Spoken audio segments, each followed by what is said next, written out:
Lower your ping with What the Fast. What's up guys, it's me Jeremy. Throughout the history of League of Legends, there's been loads of buffs and nerfs that have taken place across hundreds of patches. And every now and then, it's always fun to take a look back at what used to be. Let's get started. As we go through the top 5 biggest buffs in League of Legends history, keep in mind a few things.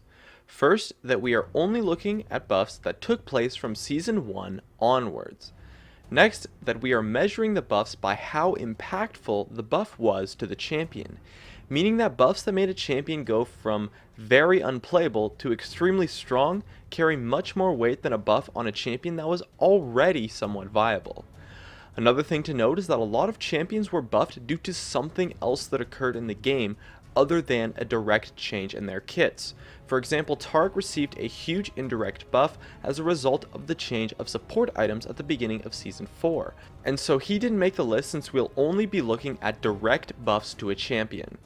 And lastly, we're only looking at buffs that took place within one specific patch only. Loads of champions were buffed slowly over the course of multiple patches, but those just aren't as exciting to look at, so we won't be using those. And let's just jump right into it. With number 5, we have a buff that occurred quite recently, and it's Maokai in patch 4.11. Before this buff, our Mother Nature friend was considered to be fairly mediocre and unplayed due to extremely high mana costs and a lackluster role in the meta. Well, Christmas came early for Maokai when not only all of his mana costs were lowered, but he received extra utility in the form of its ultimate placement, cast times, and cooldowns, as well as a fairly unneeded increase in base damage. Although he received some minuscule compensation nerfs in this patch as well, his win rate jumped by about 6%, topping out at a solid 53% after this patch. He was significantly nerfed 3 patches later, but not after completely dominating the competitive top lane meta for a solid 2 months or so. And to this day he remains a strong top laner and is a fantastic beginner friendly champion for anyone trying to pick up top lane. Now for number 4, we have Syndra in patch 1.0.0.148. Release Syndra resulted in what might have been the lowest win rate of all time, hovering around 30%. In this patch, she received major buffs to all of her damages, AP ratios, ranges, and mana costs, leaving us with what eventually became the go-to blind pick mid laner in competitive play. Back in the day when she was just released, she hovered around a 30% win rate or so, sometimes even dropping below that for a good solid 2 weeks. And the pros didn't really care much for her since she was released just before Worlds at the time and would not be allowed to play in the tournament, and so because of this she went completely ignored by pros until after she was buffed significantly, and we became left with a very strong mid laner. It took quite a while for her to be seen as strong, as well as for her to be nerfed due to the pros not picking her up for a solid few months after her release. But even after being nerfed a bit, she's still a strong blind pick choice as a mid laner on the competitive level, and has an extremely strong kit for competitive play, and just overall is a great champion right now.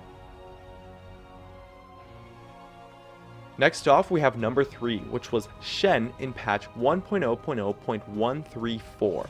In this patch, Shen had every single one of his skills buffed, leaving him with significantly higher damage, a stronger early game, and insane late game, and shaping him into the dominant tanky bruiser that left Shen to be the most dominant top laner for a long time in competitive play. Nobody was taking teleport back then, so at the time he was a monster pick and had easily over 90% pick and ban rates in Season 2 at the time, and shaped entire team comps if they could get their hands on him. He was immediately nerfed in the next patch, and the patch after that, and was still left with an insanely powerful kit. Nowadays he isn't the best champion, but this was mostly due to a bug that made him unplayable for about 10 solid patches throughout Season 3. As well as the meta shifting to every top laner taking teleport, where the split push Shen strategy isn't nearly as strong in. For number 2, we have a champion that was on the top of most players' lists when I discussed this topic with them, and it's actually Yorick in patch 1.0.0.121. This is the oldest buff that takes place on this list, and if you were around in Season 1, you'll remember that Release Yorick was pretty much as bad as it gets as far as a champion goes. He was immediately mega buffed 1 patch after his release, with a buff to every single ability as well as to his ghouls in general, and to his base stats. This resulted in one of the strongest, most annoying to play against champions in the entire history of the game. The top lane York at the time was pure terror, and even though he was immediately nerfed in the next patch, he remained to be one of the strongest top laners in the game for a long time, and was notoriously difficult to play against, all the way until Season 4 or so. He's not really in the meta anymore, but if you played top lane in Season 3 or earlier, this buff, back at the end of Season 1, would often be the thing that would make you want to just quit playing top lane altogether. And lastly, bringing home the gold medal for the biggest buff of all time, we have Evelynn in patch 1.0.0.143. Serves her right that the recipient of the biggest nerf of all time would also end up getting the biggest buff of all time. This rework of her kit turned one of the weakest champions the game has ever seen into one of the most overpowered mid laners ever. After defining what it meant to be a troll pick for an entire year, Evelynn's entire rework overhaul to her kit left us with an incredible mid lane assassin who dominated the metagame and left us with some amazing plays at the competitive level.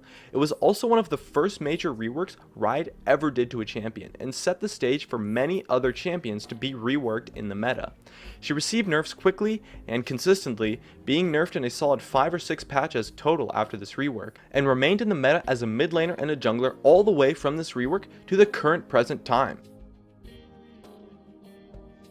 And that just about wraps up my list. I really enjoy making these kinds of top 5 videos, so I hope you had as much fun watching this as I did making it. If you want to see more of this kind of stuff, definitely hit that like button so I can tell. My name is Jeremy, and that's for my video on the top 5 biggest buffs of all time in League of Legends history. If you enjoyed this video, make sure to hit that like button so I can tell, and be sure to check me out over on all the socials of which you can see on your screen. And if you really enjoyed the video, make sure to subscribe for some more awesome content in the future, or check out some of my other videos on your screen as well. And above all else, thank you so much for watching, and I'll see you guys next time.